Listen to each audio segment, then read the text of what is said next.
Hello again everybody, and welcome back to the van.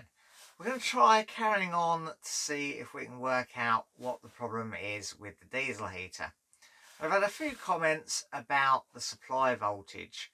Obviously one of those codes did come up as a supply voltage code, and that's not the first time it's come up. So I think the first thing to do is to take the cover off and see if we can find a place to measure what that supply voltage is.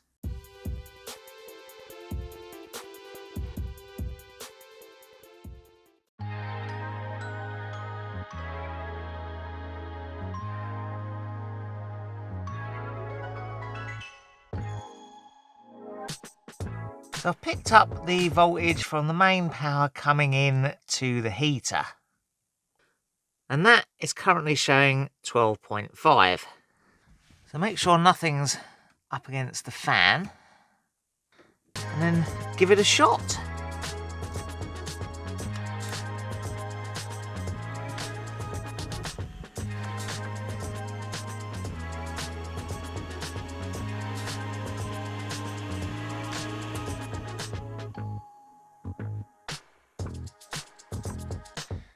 Yeah, straight away we've got error code 123456. Now that's a new one. Check magnet polarity, hall sensor position or loose terminals. Well, it's quite possible we have loosened a terminal, or obviously with that box being out, it's the board rather, it's not happy in some way about that. So that could be the issue there. I'll just check all the plugs are nice and tight, and then I'll try it again.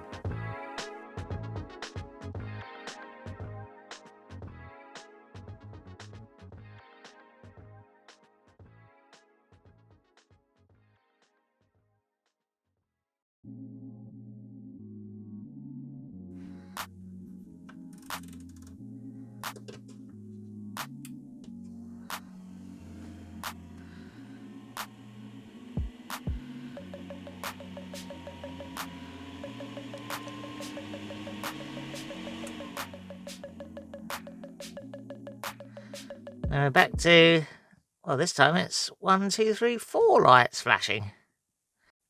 Now let's check if the oil pump is disconnected or short-circuited. I think maybe we're causing some issues by having that circuit board out. So I'm going to put that back in, and I'm going to assume that voltage drop is indeed the problem. You could see the voltage dropping down on that meter before it even started kicking the glow plug in. So I think it is definitely at least one of the issues. And of course the zig unit light does go red, which also indicates a voltage drop. So I think perhaps we can assume that that is at least likely to be the problem.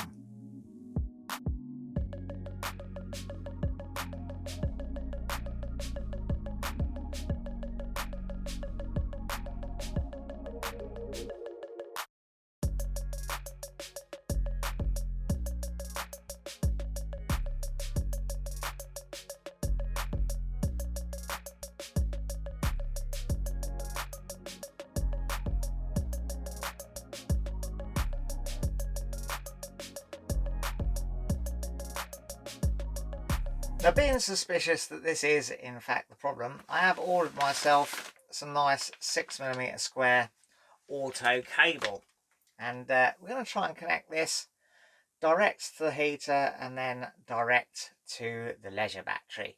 So I think the first thing to do is to get the van up on the ramps so it's a little bit easier to work under there.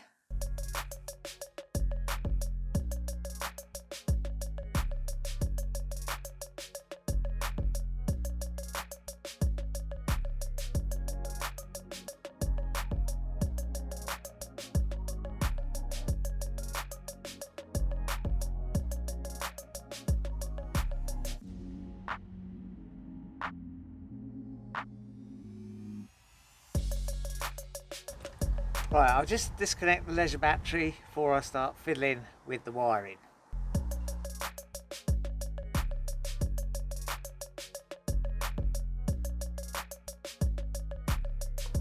Right, let's have a look at the wiring under the van. Well, A lot of people were quite critical, and rightly so really, of my little cable joint there with the old connector block. So I'm going to undo that, take out the diesel heater wires, and then I'll probably just remake that joint with the chocolate block and put some new insulating tape around it for the moment. But I may well remake that joint with some crimped connectors in future.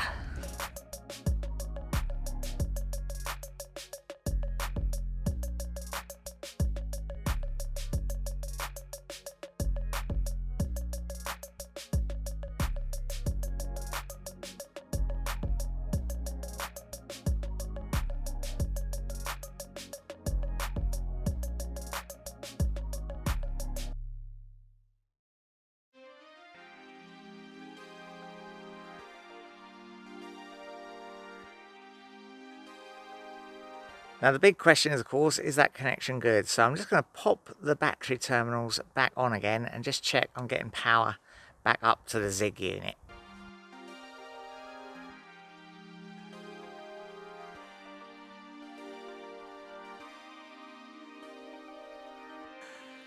Yep, there we go, power to the Zig unit, and the light is on.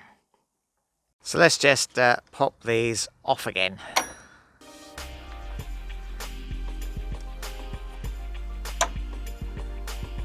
Right, I don't think I'm ever going to get that new cable in the existing trunking, but it does make sense to follow the route of the trunking. So let's have a look, see where it goes.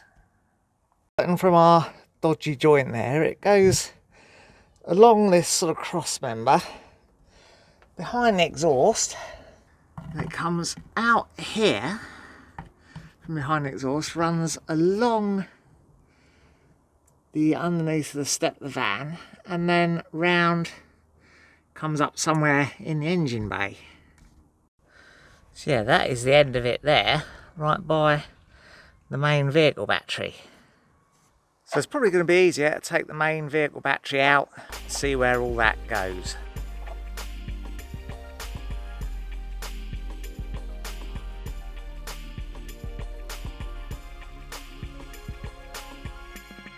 So you can now see that conduit snaking around there and disappearing down behind the battery tray. So I'm going to start with the most inaccessible end first and start threading that new cable in through there.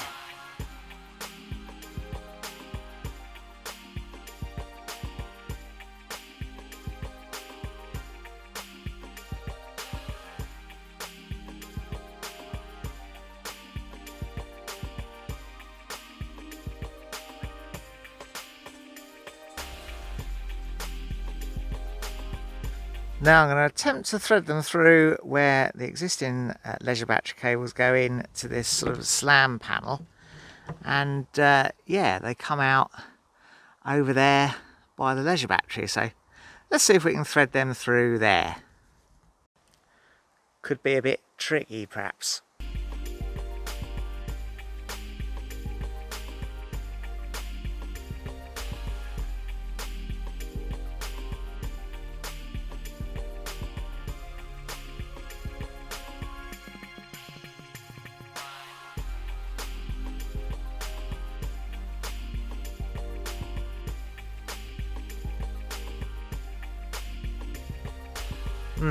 Yeah, I need some sort of pull through to do that with, and I can't think that I've got anything suitable. So what I'm going to do is I'm going to cable tie it to the back face of that slam panel, and I think that should survive just fine like that.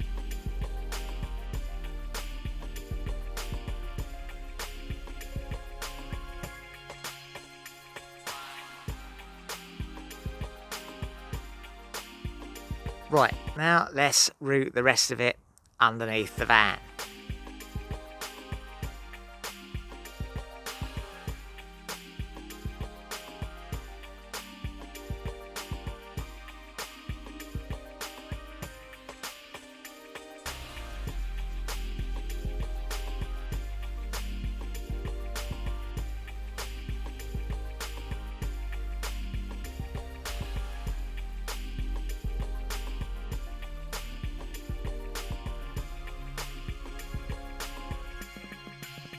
Right, well that was a bit of a game, wasn't it?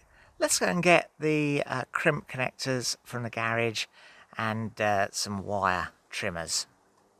Right, let's connect the wires underneath the van.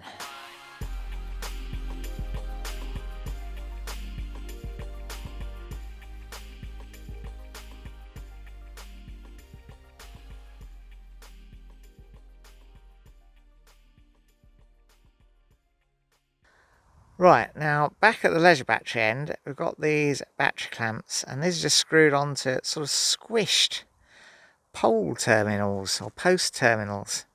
I made one myself to match just by squishing this sort of fork terminal, and then I can put those on the end of our new wires and fit them in the same using the same fittings. This screw on this earth clamp's a bit knackered, but I can undo that with a pair of pliers and do it up again the same way.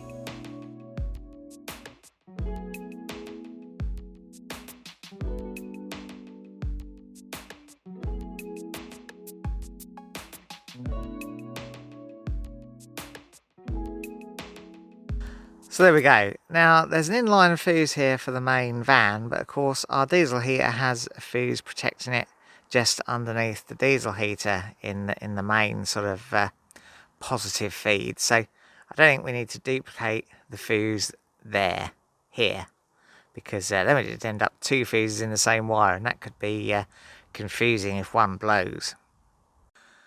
Righto, well our green light's on our Zig panel. Let's reconnect the diesel heater. We'll have to wait to try it though, because Nikki's just called me in. She's made a cake and a cup of tea.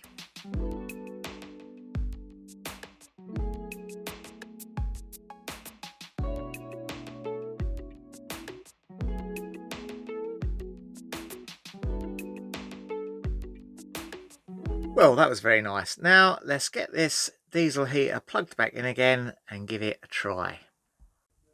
Right, well, it's shut itself down and it's showing the number 10 fault. And the 10th light is that flipping oil circuit again. Let's have another look underneath at the pump.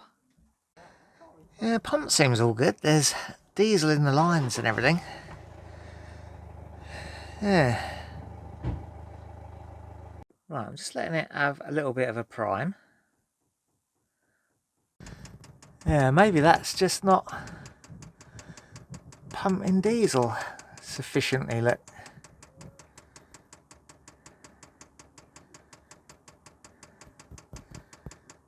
Yeah, it's pumping bubbles.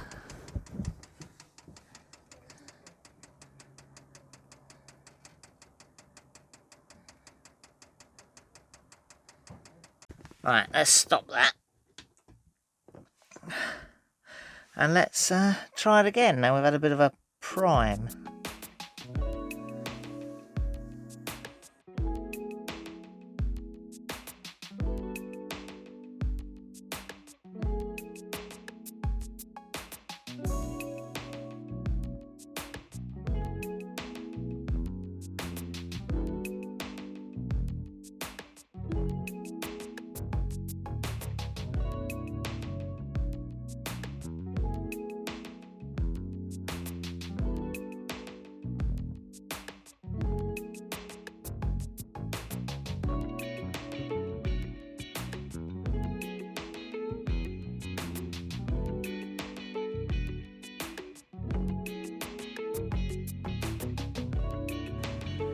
No, we're just getting, well, we were getting error 10, and now we're getting, well, yeah, still error 10, isn't it? They're all flashing. Well, that's disappointing and somewhat disheartening. I've had a new glow plug, I've had a new atomizer screen, we've made the feed a proper 6mm feed, so it gets the full 12 volts all the time. The Zig light wasn't dipping red like it did before, so that's definitely improved. But yeah, maybe that pump is knackered. Don't know. I know these pumps aren't the best thing. I could try a new pump, or I could take the whole heater out and dismantle it and see if I could clean it out inside and put it back together with those two new gaskets. Let me know what you reckon, if you've had a similar problem and solved it. Yeah, I'm thinking they're the last two things I can try, really, before I scrap it and either replace it or think of something else. Been a bit of a dead loss, this diesel heater. Worked perfectly fine for the first few days of our Scotland trip, but then gave up while we were at that site in Dumfries and Galloway, and yeah, it's never managed to get it working since. Ah well, we shall persevere. I'm going to tidy those wires underneath the van up a little bit, then take her down off the ramps and put everything back together, put the vehicle battery back on. And yeah, that'll be it for a little while on this, because we are away in the van next weekend. Fortunately though, we have electric hookup, so we can use our little fan heater if we're cold.